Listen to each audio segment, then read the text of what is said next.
Well, hello, everybody, and hello, Rebecca. Thank you so much for being here with us. Everyone, let's please welcome Rebecca Futo Kennedy from Denison University. Thanks so much for being here again.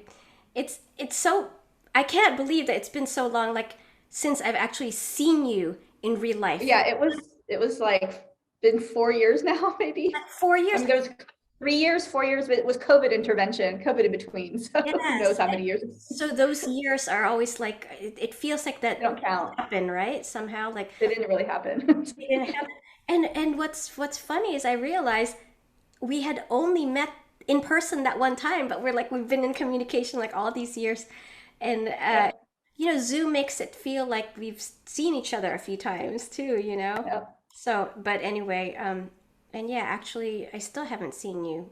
Wow, this is Zoom. What am I doing? I'm coming to LA in January, so maybe we'll. Yeah, Well, I'll be at no, UCLA. if So. you're gonna come in January, I am seeing you. I will take that day off. You know, that is a professional development day as far as I'm concerned. Good. With one of the most brilliant scholars I know. So, Rebecca, what do you want to talk about as far as the Iliad? Anything you have to Yeah, say? so you're into the Iliad right now. So I took an opportunity to step away from my current my book that I'm writing, to go back to this other book that I'm supposed to be doing, which is a collection of translations on women in Greek and Roman texts. And I had been translating a bunch of the Iliad, of course, because how do you not translate a bunch of the Iliad? And so it was an easy call for me when you said, what's, like, your favorite part of the Iliad? I'm like, book 6, obviously, when Hector goes back into the city to see his family before he leaves to go die. And so that's sort of, I went back and I found all the typos in my translation, which is great, typo hunting. But more importantly, sort of refreshing myself on why I always find myself so very emotionally moved by the scenes that we see here. Because of course you're introduced to his mother, Helen, and his wife, we're all going to see them again, of course, at his funeral at the end of the book. Uh, but I feel like when I'm trying to get my students to understand this one of the things you try to do, like I of course I'm a historian, and I'm not like Joel Christensen, Mr. like Iliad interpreter, and I know my Homer inside and out, but the Iliad is the first thing I ever read. It's how I learned Greek, because I use Clyde Farr's Introduction to Greek, which is Iliad book 1.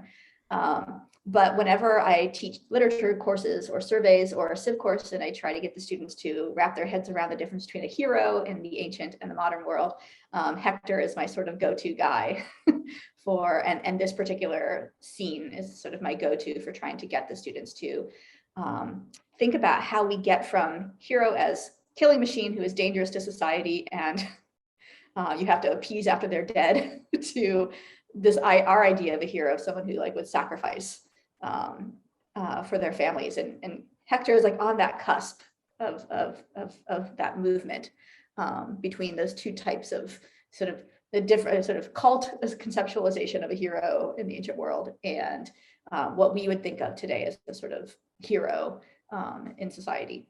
So yeah, so that's where I went. The scene, I assume you were like shaking your head. Yeah. What are your thoughts on the scene? I would love to know what you think about it. Oh well, let's say the whole book 6, the whole scroll 6. Yeah. Oh, I wrote like annotated a bunch of things all over, but you know the okay. Andromache, like where do I even start? Okay, Where do you start, right? Like, I'll right? start with my tears. I'm gonna start crying while I think about The scene that first comes to mind is the baby reaching for his the plume and on. then he's freaked. Yes. Yes. Well, Okay. I love that, right? So there's a moment, right, where Hector, he's this is for the moment where it's like Hector almost gets it and then he walks away from it, but then he gets back to it, is when he's like telling his wife, Andromache's like, please don't go, go set yourself up somewhere safe. And then he says, I can't do that because of the shame of it. But then he says to her, the thing I worry about is you. And you think, oh my God, here he's going to really care about his wife. And then what he actually cares about is that how she's going to miss him.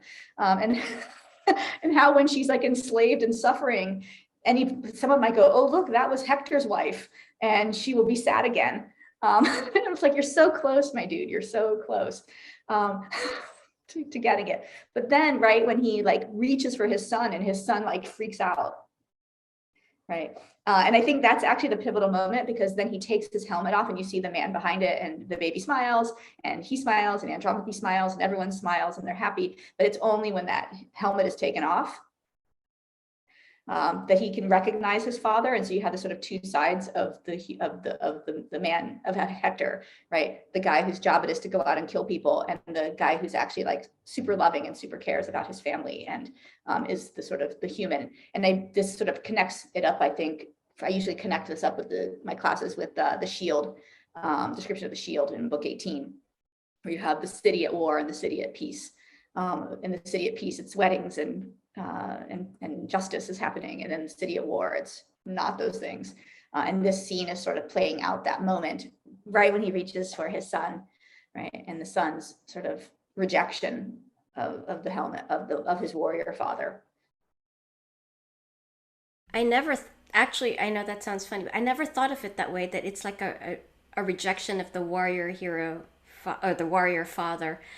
I don't know why I didn't think that. I guess I just always thought, oh, look how cute. Well, it's cute, right? Like when you're like, Yeah. but he actually, he actually pulls back from his father and is afraid, right? And Mhm. I think that's, let me see if I can pull the line up here. So I got to get past it. It's like, Helen, stop trying to corrupt me. Um, Okay. The other thing that I'm so the Helen thing. yeah, so the son, here it is. It's like the son, he reaches out for his son, but the boy leaned backwards towards the nurse's chest, and fearful at the sight of his beloved father, Mhm. and scared by the bronze and the ridge of the horsehair when he saw it waving dreadfully atop his helmet. And then they laugh to take off the helmet, and he reveals the man, right? So, oh, that's my father, right? Yeah. I have to say, Helen having a crush on Hector was always a thing that It got totally tracks. that. Yeah, It's on brand. so very like. I mean, poor Helen. There's so much going on with Helen and Andromache and everything. I do always want this a scene between Andromache and Helen and them just talking about their husbands. Like that would be like a nice scene. I feel like there's not that. But it can't be a nice scene, because Helen is in if we, Helen as she is portrayed here, not as she's portrayed in other contexts Yes. necessarily, but Yep. portrayed here, like he can't have a good conversation with Andromache, because her envy of Andromache's husband Right. will, That's what I'm will just like get the saying. better of her. Oh my gosh, it's that reminds me of the play Andromache, right? Yep. Where there's that very powerful scene between Andromache Hermione. and Hermione. And so I that's what like so the scene between Andromache and Helen I'm missing. Like I feel like that there's I wish that could be happening where But it's Andromache. like, I would like to have a scene between them. I would like to have like Helen from the Odyssey have a conversation with Andromache from the Iliad. There you Right? go. Right. Because then you have two women who are sort of equally equally balanced in terms of where there's not this, they wouldn't have this sort of like ambition and envy and shame between them.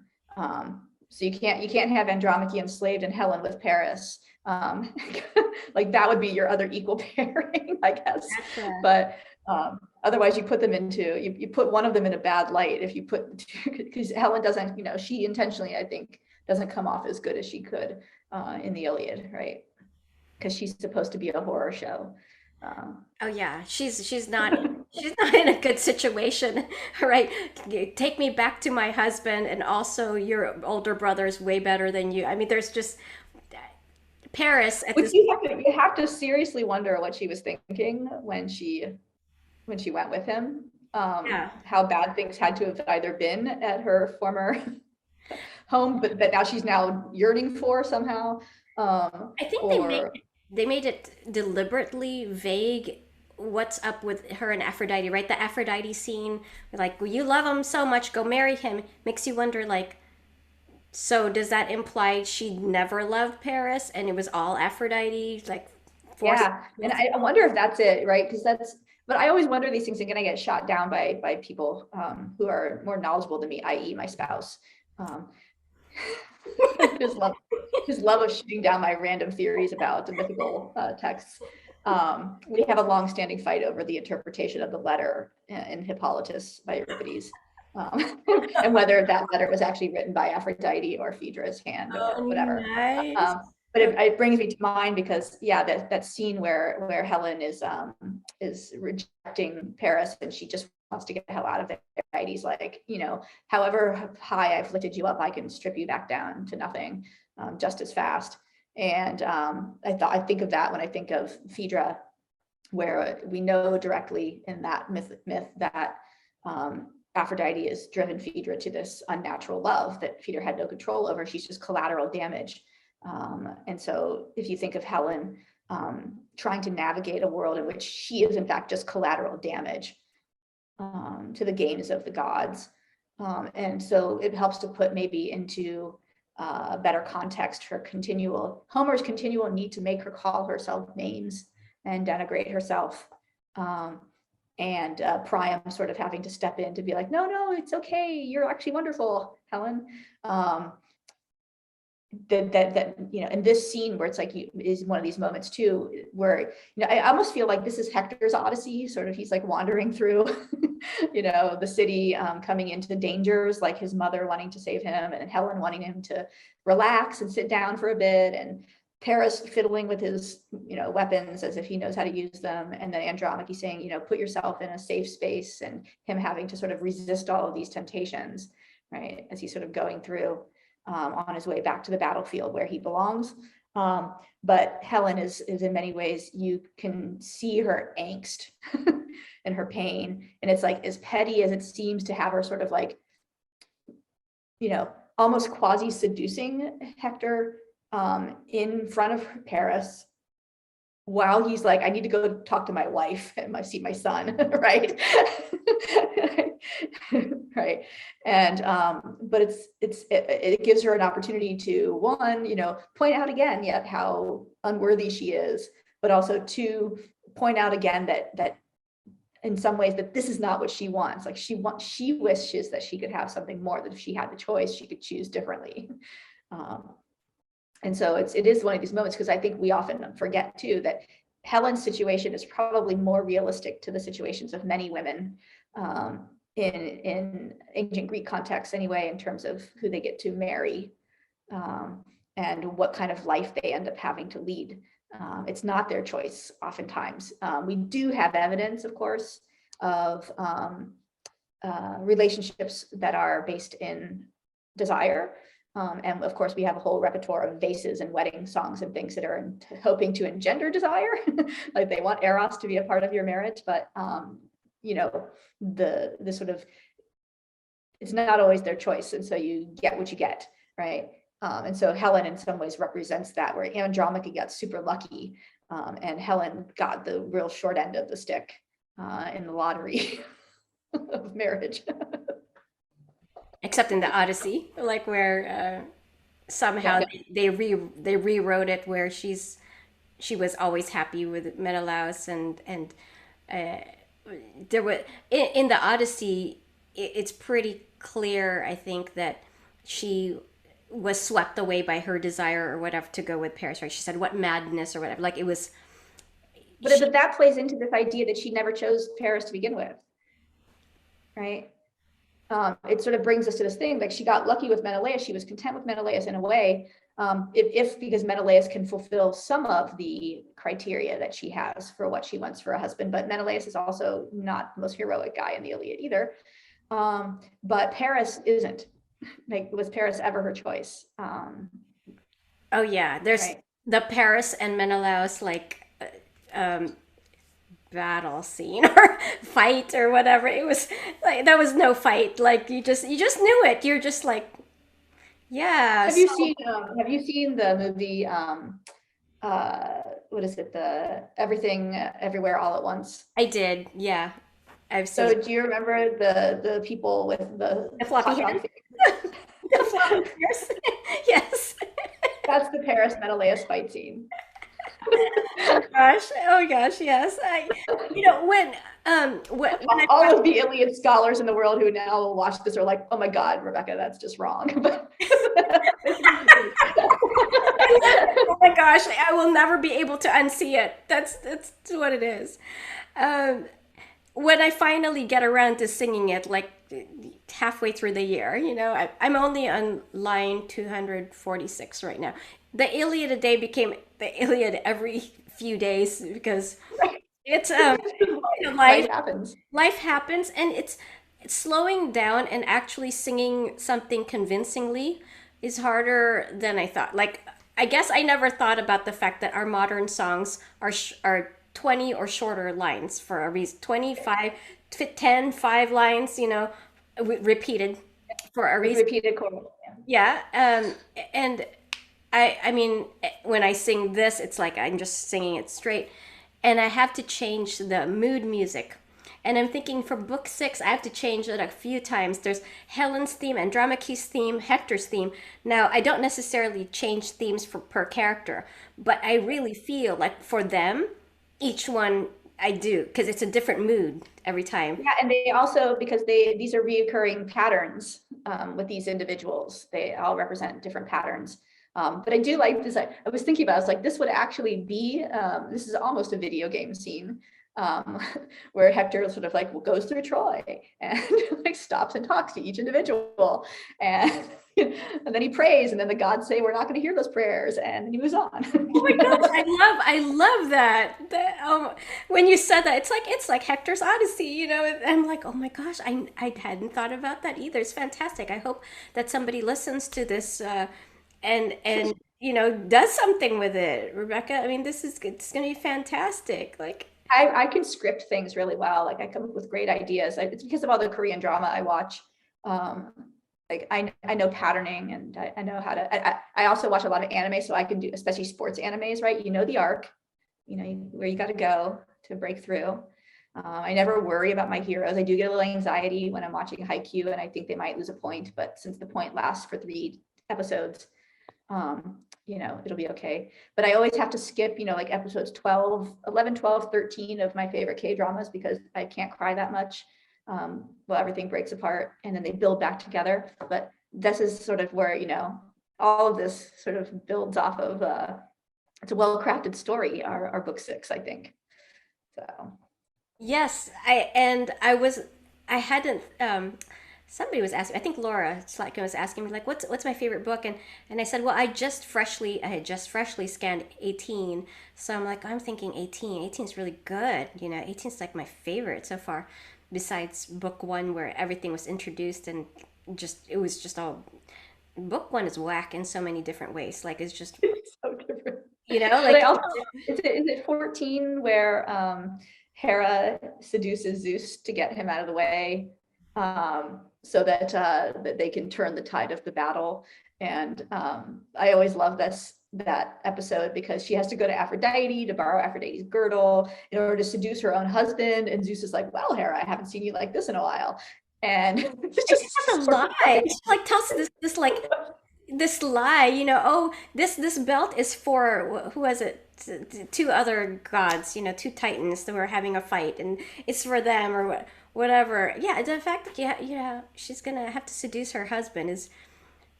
And I love that part. and I was, I'm like, let He says, I'm always like telling my people, I'm like, let it sink in, right? You're seducing your own husband yeah, because your own husband is such a philanderer, right? And he's just spent like all this time like doing things for previous lovers. yeah, and what I love how he's like, oh, Hera, wow, I love you so, I desire you so much more than this person, and then I desire you so much more than that person, and then that person. I'm just like, are you kidding me? Like that's okay. Like I'm trying to find the look on her face as she's going, okay, okay, okay. I mean, this is one of the reasons why I think that Homer is actually the father of Greek comedy. Um, like like moments like that, the scenes like that, where it's like, this is not to be taken straight, right? This has got to be taken as comic, and the timing on it is perfect and it's understated. But it is this moment where you're like wondering, like, Zeus, is this really the tactic that you want to go? Or you could also think that maybe Zeus thinks that this is a ploy and he's trying to set her off in order to break her. Like, is she really trying to seduce me, or is this part of some sort of game or strategy? And so he's using this as a way to find out what she's up to. And then you have to wonder, like, well, did he expect, if it was real, if she was really seducing him, then you would expect her to let this get to her. Uh-huh. And she would start fighting with him. And maybe he, like, so who knows who's winning this game, but maybe he's trying to break her down. But also, I just think it's hilarious. I like that idea though, that maybe, yeah, maybe he's actually being Well, clever. they have this. I'm convinced that their marriage is just sort of a long-term game of like Stratego or something, right? Where there's constant jockeying for position and constantly trying to figure out what the other one is up to and to counteract, and to sort of think about this on like the scale of forever. And the whole like meta thing about it is like, what is the point that the bards are trying to say? Whether it's the bards or the scribes, whoever ended up being part of this recipe that became the Iliad, right? Like, what's the point of each one that they were trying? What's the message that they were trying to do?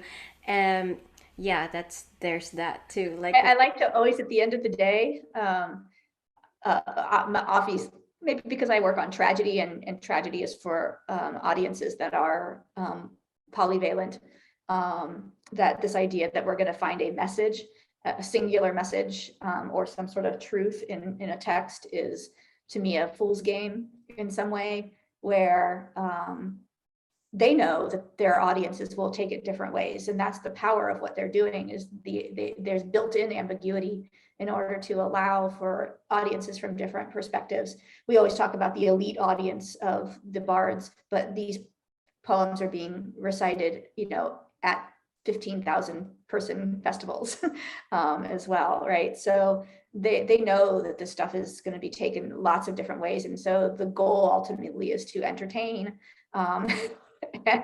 and to allow people entry points. You have to give people different entry points and different ways to access and engage with it. This is why I get really super frustrated when I hear students or fandoms where it's like, oh, I can't watch this Star Wars episode because an Asian woman is the lead character. So the rest of us are expected, right, to engage with everybody who's not like us. But the moment you ask someone who's normal, used to always having someone who's just like them as the protagonist or as a main character, or the idea that you have to identify with the characters at all, right? This is a requirement. There's lots of ways to engage. It doesn't have to be through having a white man protagonist as a character that you can relate to. Sometimes it's the not relating that's important, and that, I think, is actually that Zeus Hera thing. Like, a lot of people are not going to be able to relate to that as their reality, but they can relate to it as a funny moment where, man, can you imagine if I said that to my wife? Or, man, can you imagine if my husband said that to me? Right? You don't actually relate to them. It's the dissonance and the not relating that is where the humor is. Do you think people all relate to Helen? No. Do you think they actually relate to Achilles? No. Do you want to relate to Achilles? No.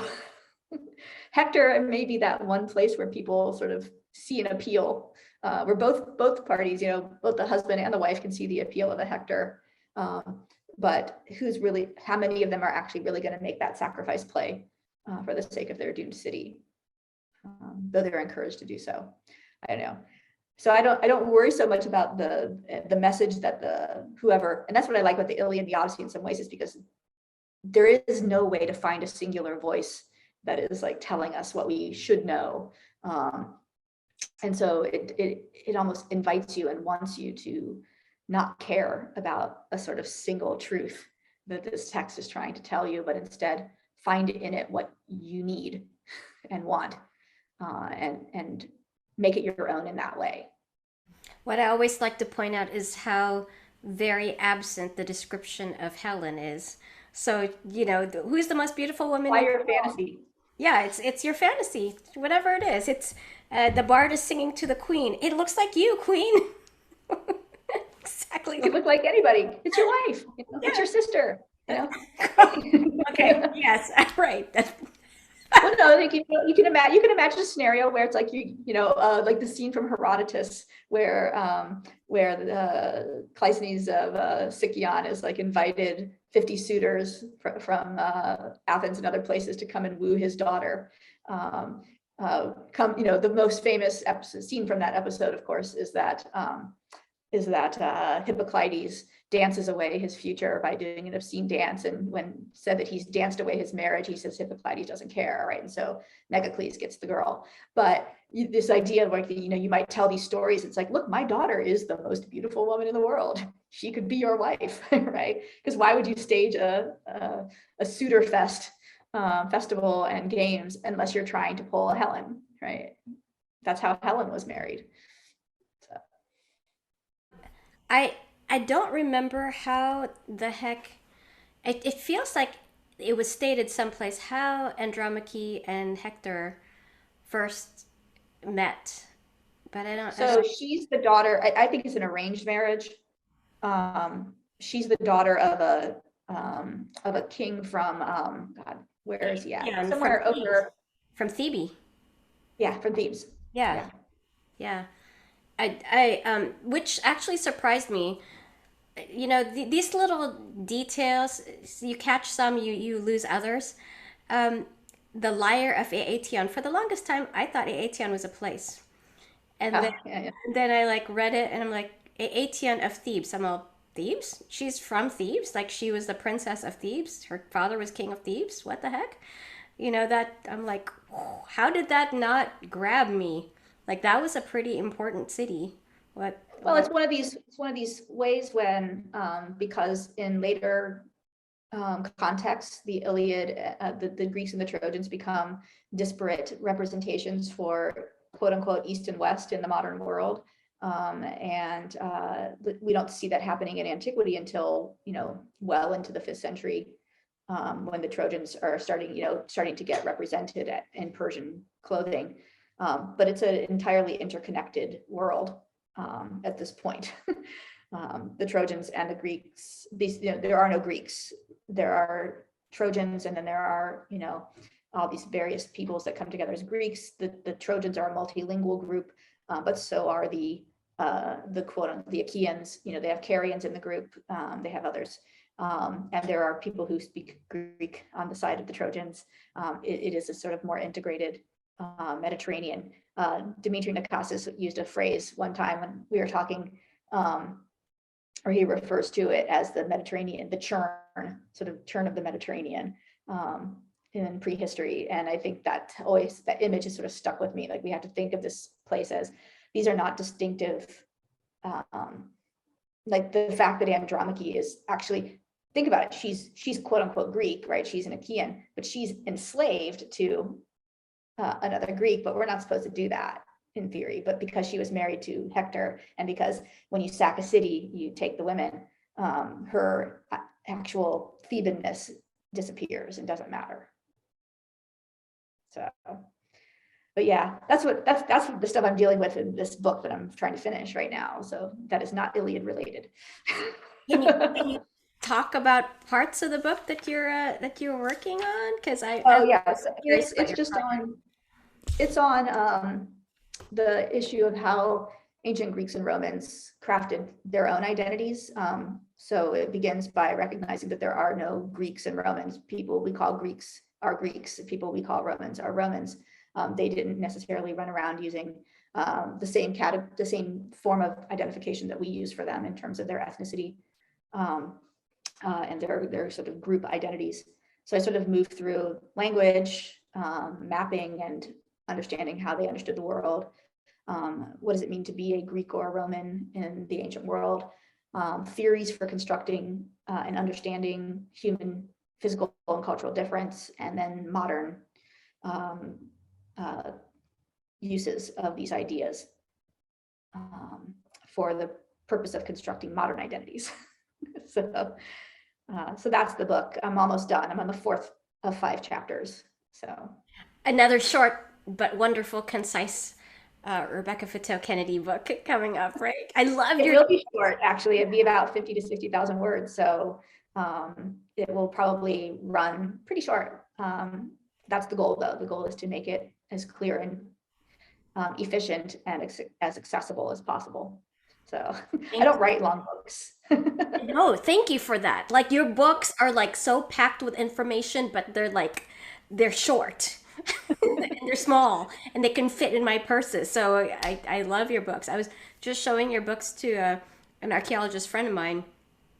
He's like, "Who are you interviewing tomorrow?" So I showed, the picture. He's like, "Oh wow, okay, those look like interesting works." I'm like, and they're small, they're short, they're like, you know. I edit very large volumes, but I write very short books. Like the identity and the environment book goes, I think it heads into 600 pages, but it's 26 chapters, 26 amazing scholars up through the early modern period. So it's one of my favorite books, but everything's, in 6 to 8,000 word chunks. So you can sort of pick your poison in there. And then the Aeschylus reception volume is another almost 600 pager or 600 pager, but again, it's like 25 people in that book. So those don't count though, because they're edited volumes and they're really for just like allowing people to find what they're interested in. Whereas my own ideas, I try to keep them in contained within reasonable space for the attention span of myself. And myself, Rebecca, I am your audience. I am that. Your works are among the few works that I could proudly say I read this cover to cover. And I'm excited. I'm not saying I know what it says cover to cover. I understood everything, but I'm like, oh, I read it. I read it, and I put like lots of. Yeah. Have you talked with Elton Barker, who is Joel Christensen's co-author? Yes, I had an interview with Elton. Yeah, so I went to grad school with Elton, and I knew that every book that he was ever going to write, like I think Joel's the only thing that's kept him short on some of the newer stuff, because his book on Entering the Agon, his first book, is like 600-page monograph. But I knew, from the first year of grad school with him, that he was going to be that kind of person, because we were in a seminar together on Tacitus, and we were supposed to write a 10-page double-spaced short paper. It wasn't a seminar, it was like a lower level sort of reading course.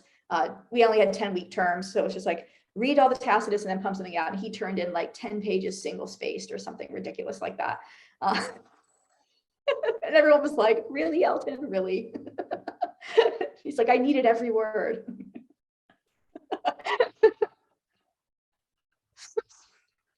I am not him.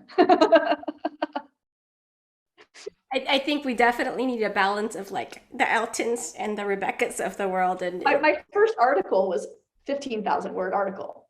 So I write long articles unless I'm on a word count. Nowadays, I try to structure everything.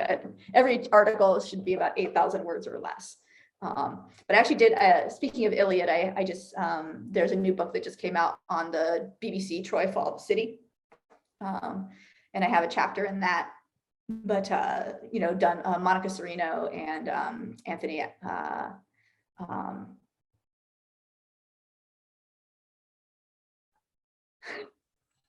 totally just, his name just slipped my mind. I know it's not Augustakis, because that's my other friend, Anthony, but he's at Illinois. But they edited this volume, and it's got a lot of great discussions of the attempts of the BBC to put the Iliad basically and the Aeneid, right? Because anytime you get into the actual description of the fall, you've run into the Aeneid onto television. And I actually wrote the chapter on the racist responses to the casting of a Black man as Achilles. And it's really interesting to think about in terms of how we do read into these texts. Like you mentioned that they don't describe Helen, or they do very little description of her. They also do very little description of Achilles, but everybody clasps onto the word xanthus as if that means blonde, when that's not how color words in antiquity worked, right? I mean, I'm sure you've read Tim Whitmarsh's discussions of this and stuff. But everyone wants him to be this like sort of blonde person, but even like that's just not necessary. But I think that is one of the reasons why they keep descriptions minimal, is in part in the Iliad, is in part to allow people to import their own imagination into the text. And so I always translate xanthus as shining, which is one of its options. The reason I always interpret it as blonde is only because my Greek friends insist it, and because you know, their last names, Xanthoulis, Xanthu. But what's hilarious is that, are they blonde? Yeah, they actually are. Most of the ones, like the Greeks I know, are not. Like, you can be blonde, but this idea that there's an insistence that this Achilles figure, and every other description we have of people from that region, from the ancient world, they're not blonde. They are redheaded. Right? It just so happens that my two friends with the last names those are blonde and gray-eyed or blue-eyed. So you know, it matches that story, Yeah. and I think that's why it's like ingrained in my head. Oh, okay, Xanthos is blonde. Yeah. But back to the idea that it would have actually made more sense if there was not a description, just because, you know, nobody else has a description. But that's why I think the word that's why I think the word isn't actually a descriptor. Like I don't think it's describing this it's also. describing a quality. It's Yeah. a quality of him, Okay. not an actual physical feature of him. Got you. So like xanthus is also, is that flower related? I'm trying to remember what. It's grain, straw. Grain. It's a grain. Yeah. Grain. Okay. Yeah, which actually fits with someone who's from the northern part of the region, because it's the grain basket. So how's that shiny? Like a grain. But it means shining as well. It's just one of its qualities. So all words that can be used for colors in the Greek language usually have a quality of either shiny or matte. And this is why you have different words for white and different words for black and different words for reds and things, is that they actually represent quality, as well as potential for color. But they also represent senses, the way you would sense something. So you think about a word like this is going to be outdoorsy. It's going to be related to the sun, the quality of the atmosphere. When we talk about the wine dark sea, Maria Michaela Sassi has done a lot of good work on this, on the way that colors actually are about aesthetics, and not about physical description, right? How do we insist, when given all the other color terms as they appear in the Iliad, that this one actually represents a specific color, when the rest of them clearly do not have a relationship between the thing that they're describing and the color that we would attribute to them, like water, or like grass, or these other things. But it actually, I don't know why it means shiny. It does. It's like the difference between the two different words for black. One of them means matte black. One of them means shiny black. But also when it says the word black, so melanchroios, when you say black skinned, Odysseus, of course, is named black skinned in the Odyssey. It's the exact same word, though, that is used for the Colchians, who are said to be descended from the Egyptians. In Herodotus, it's also the same word used for Eurybates the herald in the Odyssey. It's a range of things that goes all the way from the deepest of black to something that we would constitute as not even black. It wouldn't count as black to us, but it's about darkness, and it's about a dark that is shined, not matte.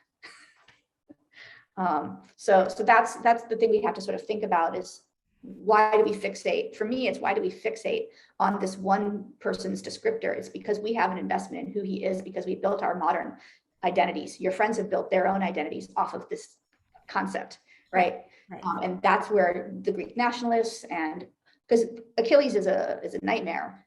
He's a Greek nationalist, a Northern Macedonian nationalist. He's a Balkan nationalist. The Albanians get into the mix.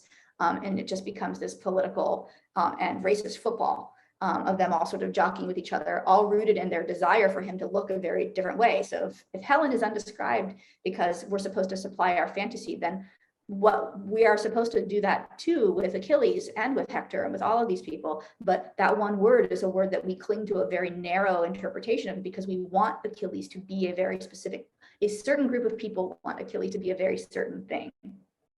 And that's what it is. Even though the word has a semantic range, like if I just, let me see, I'll just pull up the semantic range of this word. It's actually quite broad. Let's see here. I want to give a shout out here to Logaon. I was going to ask you what search engine you're looking at. Let's get a shout out to Helma.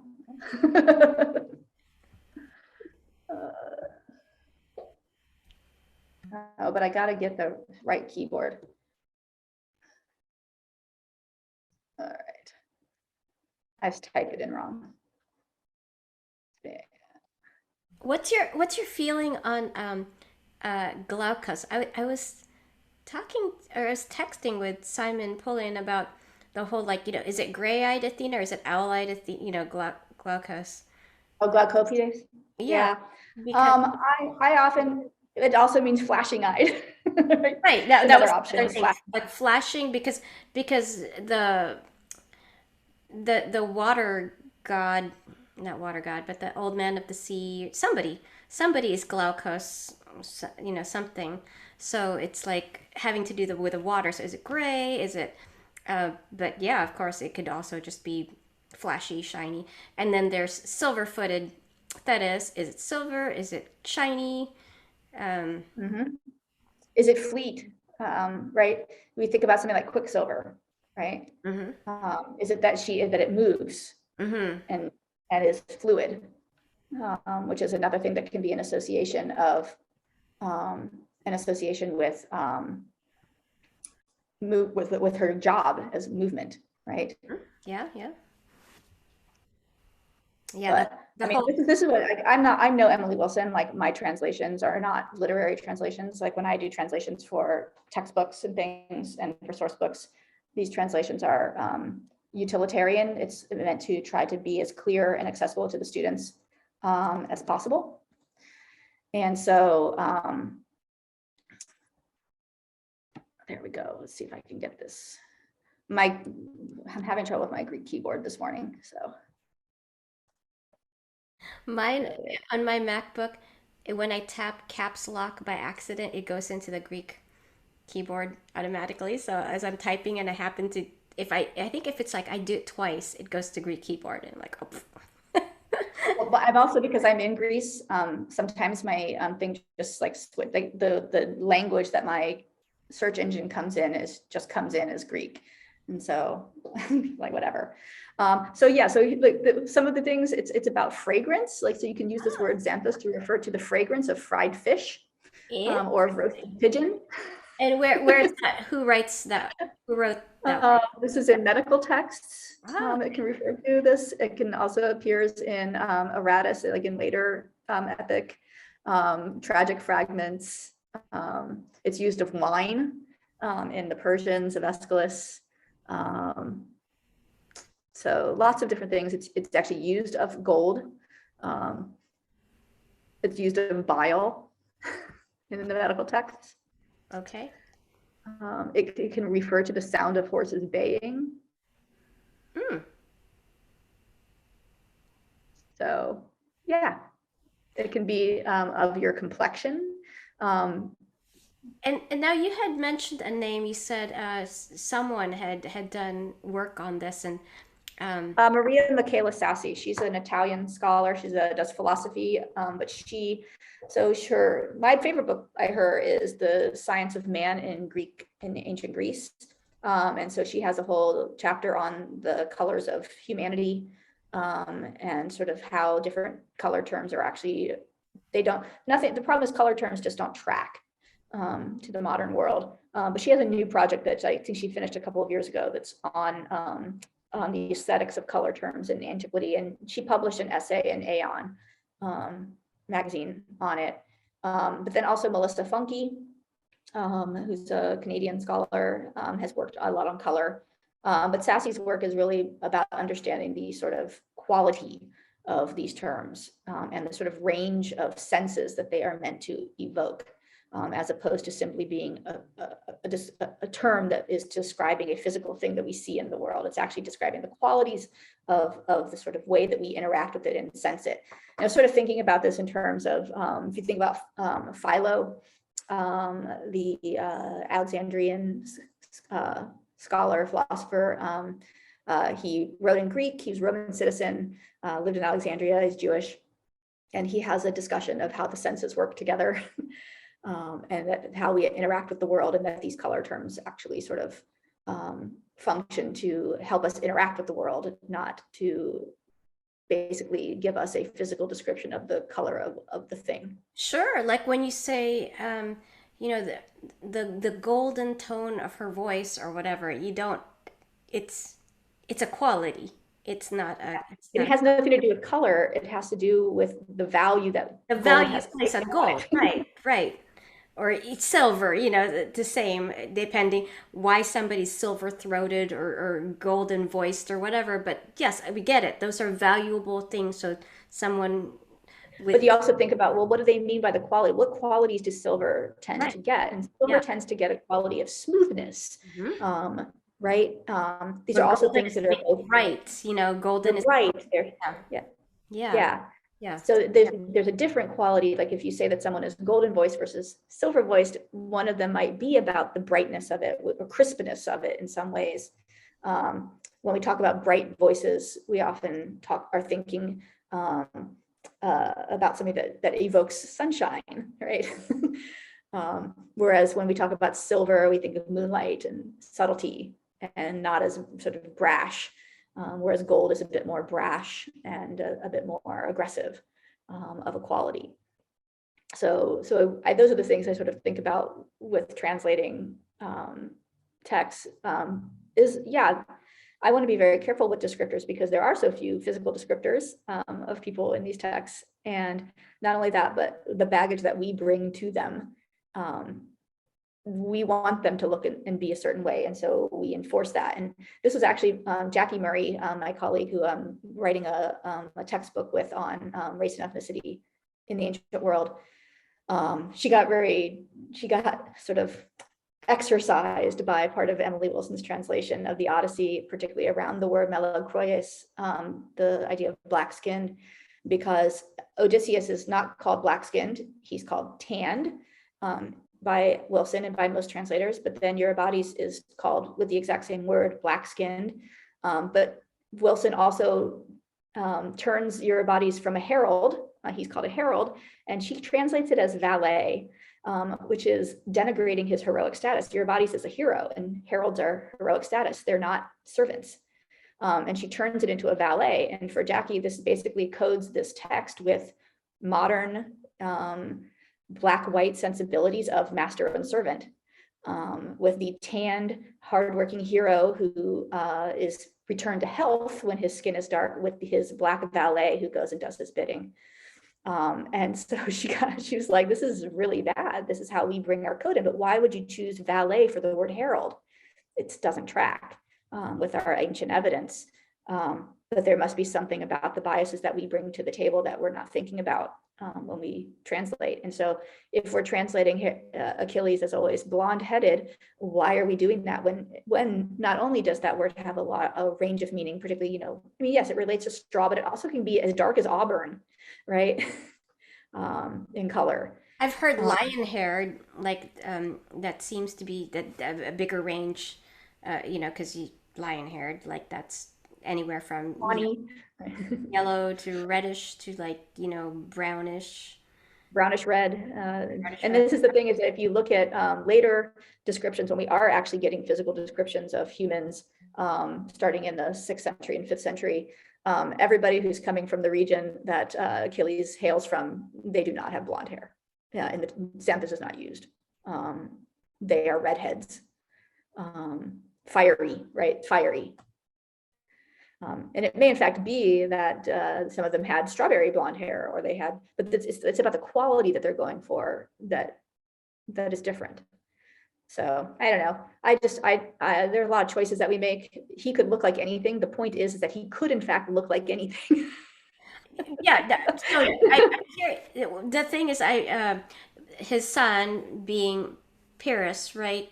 Or Usually, Neoptolemus, choose your poison. yeah, Neoptolemus or Paris. But if it's a Paris thing, then yeah, I'm hearing redheaded, you know. So Fiery, you know. fiery redheaded, golden blonde, what the flame colored flame, something. But flames, of course, look at a flame. Depending on how hot the flame is, it goes anywhere from white to blue, right? Yeah, yeah. Um, and black, and it leaves blackness behind it. Mm. Um, and deep reds and oranges. None of these things are realistic colors for people's hair, unless you're dyeing it. And that is actually one of the words xanthus can actually mean dyed hair, as opposed to natural hair. So, I think right, it's another one of these things. for me, when it comes to the description blonde, I nod along a lot because to me it's an interpretation thing, and I'm okay Yeah. with it. Like, oh, you want to see him as blonde, okay, but I have a problem with, but what's wrong with him being black? Like, I don't have a problem with that. It's like, okay, yes, if you Yeah. I accept Brad Pitt as him, but I also Yeah, that was the other thing, was that when I was looking through all of the sort of discourse around this, only a handful of people actually said that they didn't like Brad Pitt. As like if you're going to say no, to David Gayassi, then you need to say no to Brad Pitt for the same reason, or it's just anti-blackness. If your complaint is that these are Greek heroes and no Greeks are ever cast as these heroes, then you need to not take Brad Pitt. maybe they accepted him because Jennifer Aniston is Greek and she's blonde. By proxy, he got to be So Greek by therefore, proxy. her husband at the time. Yeah, I don't know, but again, for me, it's like, oh, I accept Brad Pitt is as but if someone had said, oh, how about Eric Bana as Achilles, I'd be like, yeah, sure. I mean, I why would love Eric Bana as Achilles. I'd be okay with it, and if someone would say, but I thought he's supposed to have yellow hair. Well, depending on how you view the word Santa. So I was okay with, whatever. My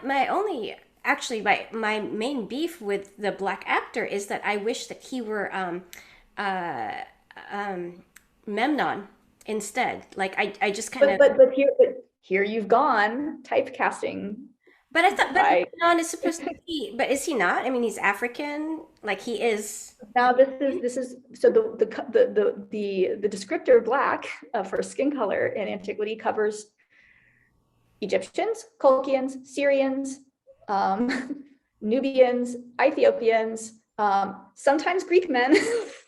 Oh, no, I'm just saying that I Right. wanted a black Ethiopian Memnon. Like to me, like that would have been great if they. Well, right, but now you've relegated him to a lower role by making him an auxiliary character instead of a main character. So it has to do with modern casting choices and the way we want to make a modern casting. Yes, okay, you should cast a black man as Memnon, but should you only cast a black man as Memnon? Does everybody else have to be, why are there no people from, why are there no Persians or Iranians or anything cast in this film for Trojans if we categorize them as Asian? West Asian, right? Why do we do the casting? It's either Americans and Brits who are Greeks, and then you can have one black man as Memnon. We're not actually representing the ancient world. We're representing a modern tableau of what we think the ancient world should look like according to our own fantasies. So for me, I get that these are myths, and even if they weren't myths, if they were history, I still think we need to just allow for a little grace for just casting whoever we want in these roles.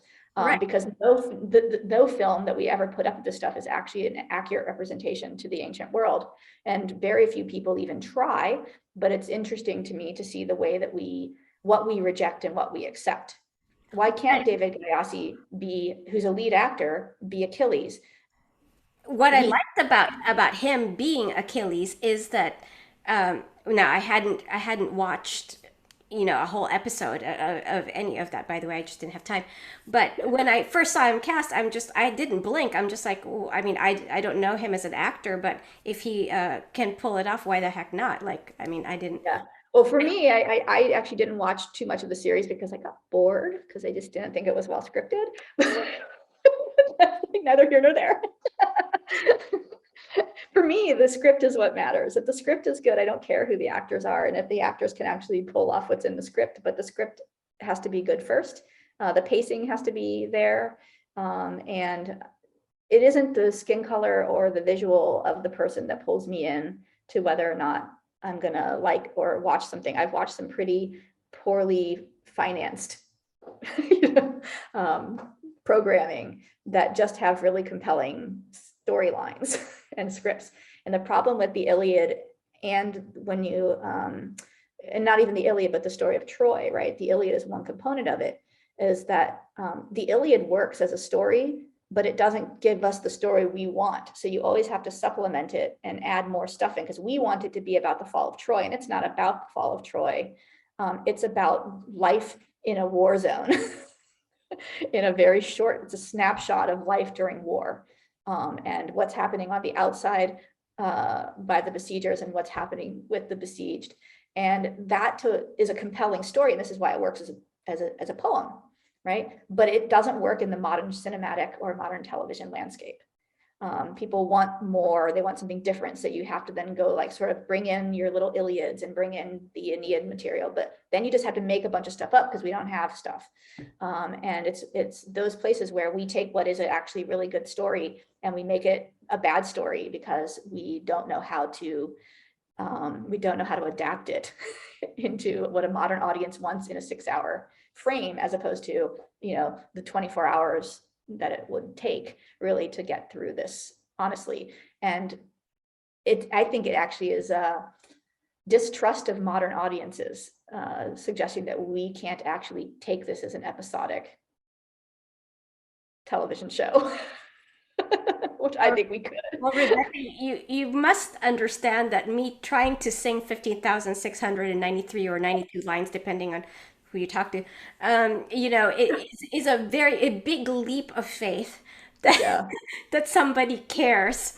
But mostly it's a journey for me. Like I'm trying to figure out what I'm going to discover, as I'm reading this, and so I'm trying different things. I've recorded ancient Greek in dactylic hexameter with the pitches whenever I remember to do it.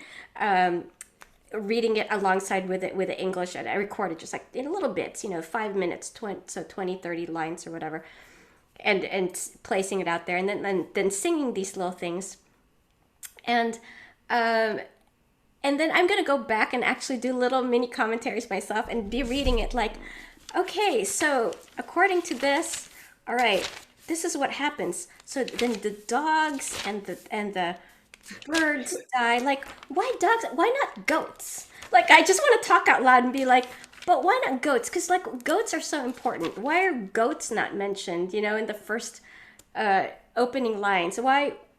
Countless sorrows upon the Achaeans and many violent souls of warriors made the men themselves to be spoiled for dogs and birds of every kind. Again, I'm like, where are the goats? Why dogs? Well, because goats are not the thing that they're not known for going out and eating people and eating dead bodies. Oh my gosh, Rebecca, I never thought about that. That's gross. Oh Goats, my gosh. goats eat the grass. The dogs and the birds eat the bodies. Oh my gosh, I didn't think about that. But dogs and birds die first before they die first though.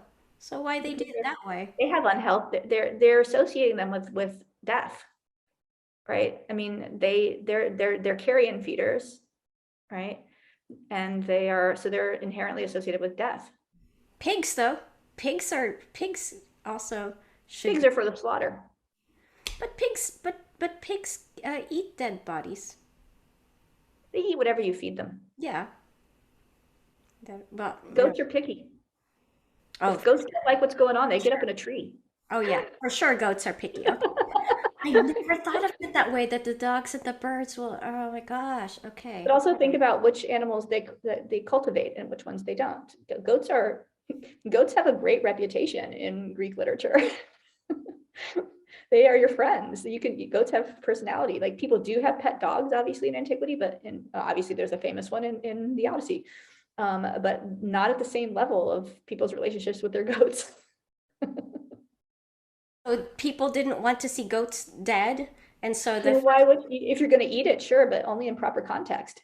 You want your goat to die. Your goat's giving you milk. Your goat's giving you cheese. Your goat is your friend. Your goat hangs out with you on the mountainside. this is what I'm talking about. This is the good commentary. That's what I mean. When I'm gonna be like making my commentary, I'd be like, okay, so let me now like here are my thoughts. All right, okay. This is like so. I taught. I was teaching. I was teaching Daphnis and Chloe, the novel by Longus, one Okay. time, Okay. and I was, and so we get lots of commentary about wonderful goats and how, because one of them it's a goat herd and one of them's a shepherd, and so we learn all about their favorite goats and how the poor goat needed saving and etc. But one of my students at the time, I realized that that they had not ever seen videos of some of my favorite videos, which is of fainting goats. They had never seen goats in trees. And then they had never seen my favorite video of all time, which is from an animal reservation where there's a baby white rhino and its best friend is a goat, and the goat is trying to teach it how to leap. It's like leaping around it, and then the rhino tries it and doesn't do a very good job, but it's like adorable. So I use this as an opportunity to introduce my students to the joys of goats, and all the amazing things that goats are and can do in the world. I'm sorry, I love goat yogurt very much. Like. There's actually, though, apparently my husband tells me he was in Chicago one time, and in a sort of a business park hangar area near Midway Airport, there's a goat restaurant. It's goat and only goat, cash only, bring your own drink, and you just go and you order goat in lots of different ways. It's amazing. It was delicious and cheap. That is amazing. You know, the entire time I was in Greece, I don't remember ordering goat. I remember always ordering rabbit and tapodi because, like, you just octopus. They have good octopus. They have very good. I ate my way through Kea, eating that. So it's just all I ate. I think I ordered goat once. And little fishes, sardelli and scapoti.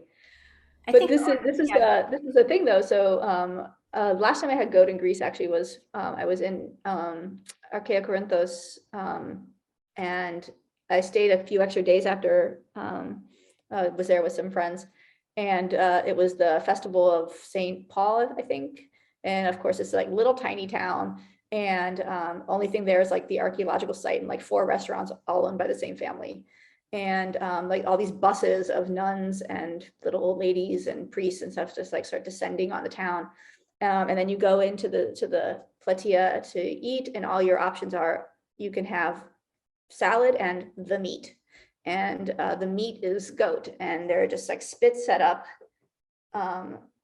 in the platea, and you say, okay, I'll have the meat and I'll have a salad, a Caesar salad, and then they just bring you a piece of butcher paper with a chunk of goat on it.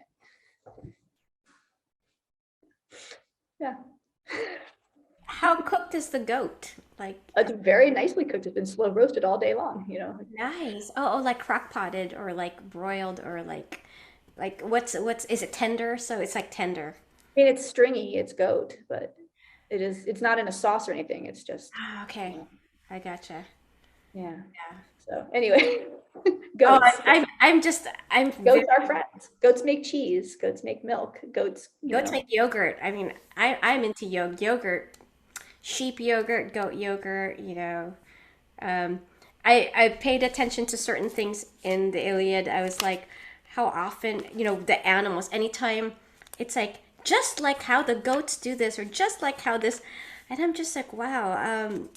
this is gold. This is awesome material. Like every time. Well, again, right, it's this idea that they're trying to bring you into the real world, and something that can be related to is the sound of the animals around you, or the smells, or the mannerisms that you will have observed in these animals, right? And Yeah. it sort of gives you that level of reality. It takes you out of the fantasy temporarily, and brings you into something you can relate it to, right? Except of That's course, why I'm not sure how many of them have seen lions stalking, but I thought I found it interesting anytime it brought in all animals, because I'm like, oh, they've seen lions do this, or they, like their comparison. Some I can see happening, like that they would be familiar with, and others I'm like, oh, are they supposed to be familiar with lions doing that, or like I yeah. guess maybe Well, they. one of my favorite images that you see in Greek literature are of the piles of fish in a stream, trying to move up against the stream, and they start piling up. And they're flailing around. You see this in descriptions of battles, particularly battles in the sea, or in a river or something, where bodies start piling up, and it's like fish who are trying to move up against a stream. Oh wow. Okay. Yeah, Cool. tunny fish often. But you think about the salmon run, right? So like think Yeah. about something Yeah. like this, right? Where you have this like large body, schools of fish trying to move around. Yeah. And so it becomes an image that actually you think they could in fact recognize, because of the relationship to the sea, Mm. and to sea life, and to rivers, since they're so important in the world. But yeah. So anyway. By chance, I opened the book to scroll to where they talked about, for him then there shall be no hope of escaping the dogs and birds. So just like Yeah, that, there's a it's carrion that are going to eat that's what's going to eat his body. yeah, Um, just like that. I because it just also is an expression of exposure, right? mm, The dogs and birds only eat your body if it's not buried, okay. right? That's why you have to bury the body, to protect it from what is a violation. It's a violation of the body for you to become a feast for birds and dogs. Rebecca, as always, I can keep talking to you all day, and I'm going to be merciful to both you and myself because I know you have stuff to do, and I know I I need do. to sleep You need to get to sleep. because I have an interview in the morning. I'll be interviewing Andy West, who wrote uh, The Life Inside. He's the guy who teaches philosophy and classics in prison. Uh, Okay.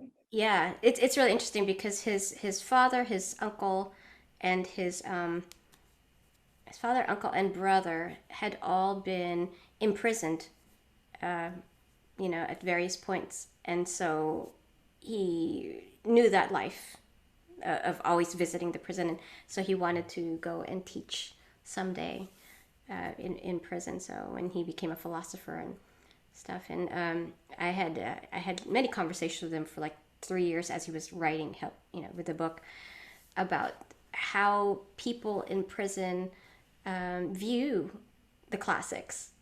It's really interesting because how they receive it, right? It's a reception study, really. Like, how do they view?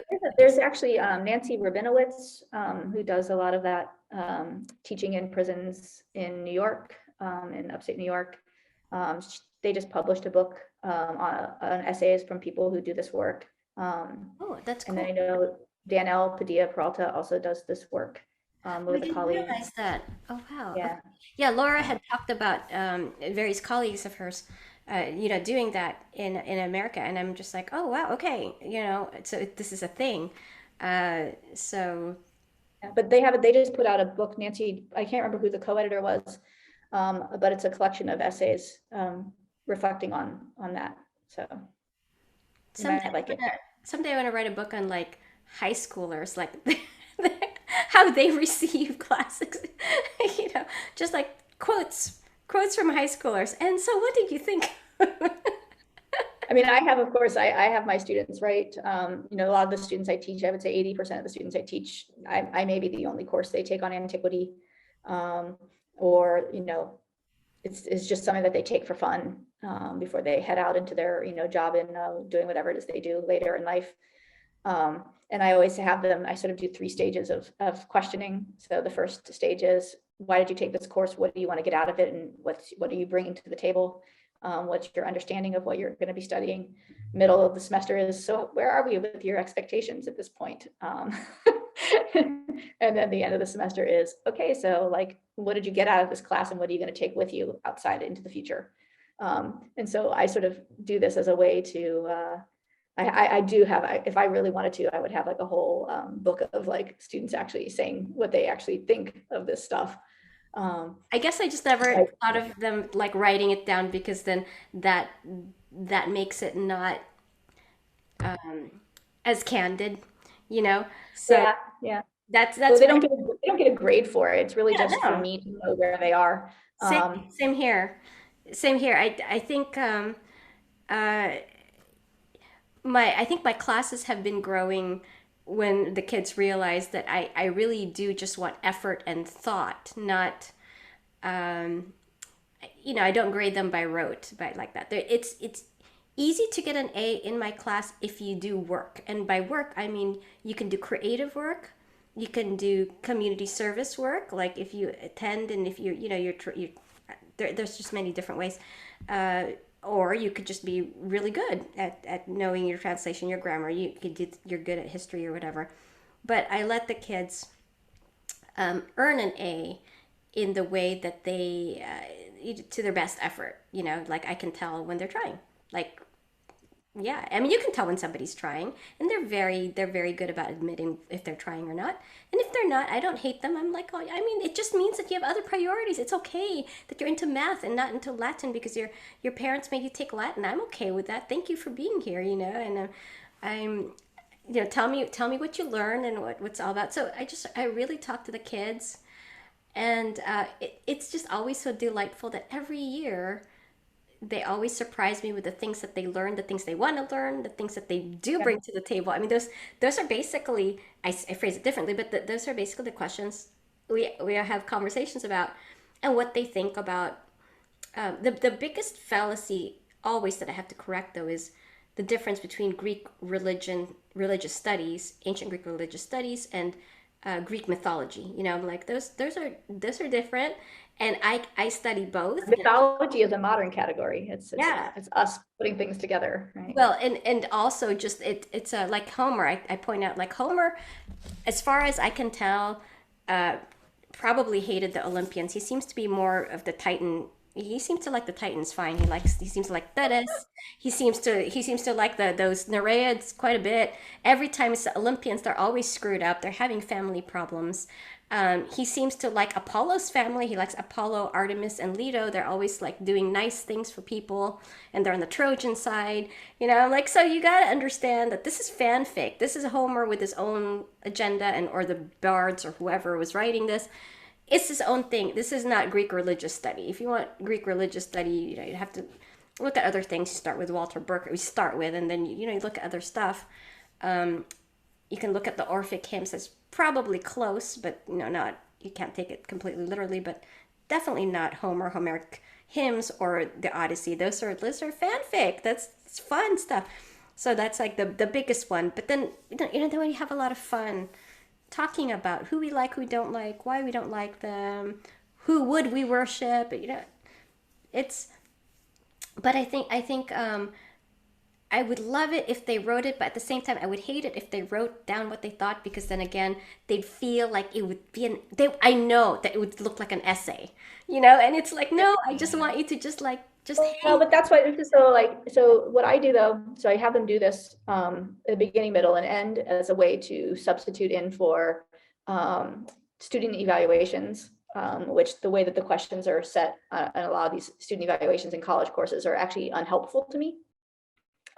Like honestly, they don't actually know whether or not I am knowledgeable on the subject. They know way less than me of everything I teach. So they don't know. They can't judge that. But what they can tell me is what they do know, what they know.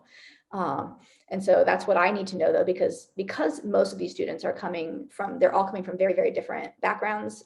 They're coming from different They have different wants and desires for the courses when they take them. But also, I don't lecture in courses anymore. My goal is to help the students get out of the class whatever they want to get out of it.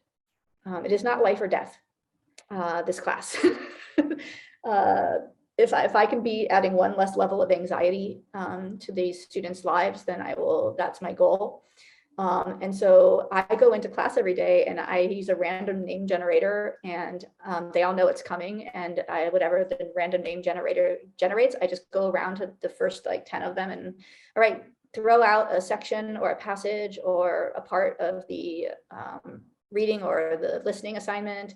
And I write them up on the board, and then we sort of shape the whole conversation in class around what is up there and what people have expressed that they actually want to learn about from the material for the day.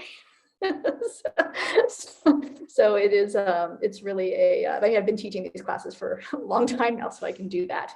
But it's really about shaping the learning to what they, and then of course, when I teach classes like my ancient identities class, having students from a broad variety of backgrounds is actually super useful, because when we read ancient DNA studies and I have a student who are biology majors who have taken genetics, they can actually help their classmates figure out what's going on in these studies and how to read them. If I have students who have backgrounds in anthropology or environmental studies, or who have backgrounds in geology, or they have backgrounds in art history or something, like they all bring something different to help the class as a whole have different interpretive framings for thinking about the material. So it's never about like, well, because also you have to remember, I don't think about what I do as quote unquote classics. Classics is a very specific modern packaging of the ancient world. And so what I do is to try to give students as many access routes into it, the study of antiquity as possible. And it doesn't have to be on a traditional pathway. I have no expectation of them coming from a traditional path or going on to a traditional path. It's simply, let's take some time to just read Homer, read the Iliad, read the Odyssey, read texts, look at archaeological sites, look at art, and talk about it in its context. And then whatever comes out of it comes out of it. I don't care if they want to go be classicists. And I don't care if what they are doing would look to my colleagues as classics in its traditional sense. So, so for me, it's really just about ancient stuff and how we want to talk about it. And so that's, I mean, I always bring things that I want to talk about, like, yes, okay, let's talk about the Iliad. I like book 6. Let's talk about book 6 today. But at the end of the day, it's whatever they want to do in my classroom. And so I might start us off, or I might end us. Right, or I might be in the middle somewhere. But my goal is to just bring them to appreciate antiquity, because we live in such a modernist, presentist world. And the way that antiquity has been used is really for modern ends, not for the appreciation of antiquity itself. So yeah, so anyway, I'm gonna like end on that because I need to get to the library and get some writing done. You were marvelous as always, I mean, not that I'm evaluating this interview. I just mean it was really fantastic as always to be here with you, Rebecca. I'm like, my interviews are like my classes. They're just go wherever they go. Yeah, well, same. My interviews are that way too. They're conversations. They're like, so I start with, this is what I'm into. What are you into? Whatever we feel like talking about. That's what we talk about. I'm into antiquity and its broad sweeps, and I'm interested in I'm into how we negotiate ourselves through it. So that's excellent. There we go. I'm into you negotiated through beautiful music. Thank you. The recent ones that I've been doing. I've been doing all sorts of fun stuff. It all relates, because I've been teaching ukulele to some kids again recently. I've been handling this guy more like a ukulele rather than anything. So I've been doing stuff, and it's like cool, great, whatever. And so I recorded it that way. But I feel that that's a dangerous instrument, though. Like, don't let a student hold it because they might want to like hit you over the head with it. Oh yeah, Pericles. Yeah. Absolutely. Like this guy, this is like a bat. That could be like all sorts of things, right? Yeah, this one especially. That's on that note. All right, Bettina, I'm gonna say goodbye. Yes.